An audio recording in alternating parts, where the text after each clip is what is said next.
Since writing the Build It Brilliant Blueprint book, one of the questions that I've been asked a couple of times is about the fourth section, which is the roof. And we're looking at the kind of reviewing and the looking at figures and all those kinds of things. And one of the questions I get asked a few times was about the tools that can help you with those kinds of numbers. So today's video, I want to introduce you to Google Analytics. If you have a website and you don't have a Google Analytics account, then you do need to set one up. So what does Analytics do? It tracks all sorts of information coming in through your website and then gives you that information. So this is my account, my Google. Let's go to Google Analytics. Move my head.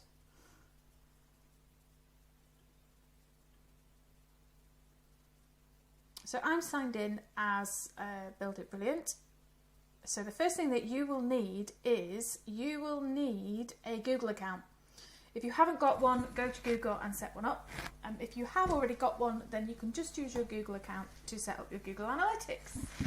Go to the website, Google Analytics, just like I've just done, and then sign up for an account. Now, it will take you step by step in what you need to do in order to set up an account. It's very simple, and you'll put in your website URL and it will give you your tracking code. Now I'm going to go in settings of my account to show the tracking code, so tracking info. And what you want to do is put the tracking code into the header on your website. So each page of your website will then have this Google Analytics code, which is just here. And then what it will do is it'll track the information from your website back into your Google Analytics account. So you would highlight this and copy it. And then this is my website, so the back end of the Build It Brilliant website. This is on WordPress. So if you don't have a WordPress account and if you have a different website account, then just go to Google and ask Google where you would put your Google Analytics code for your particular website. In here, I have a plugin that is called Headers and Footers. So let me just find, I think it's in settings actually. So I've gone to plugins, installed a plugin called Insert Headers and Footers. So I've installed that and then it appears in my settings. And then here, as you can see in the header, I have pasted my Google Analytics tracking code. So here's the sort of information, back on Google Analytics then, here's the sort of information that you can pull from your Google Analytics. What does it do? So it can tell me how many users I've had, how many times they've logged in. Bounce rate is when they leave. And this will tell me how long they stay on my website for and give it me by days of when people logged in. It will also tell me where they came from.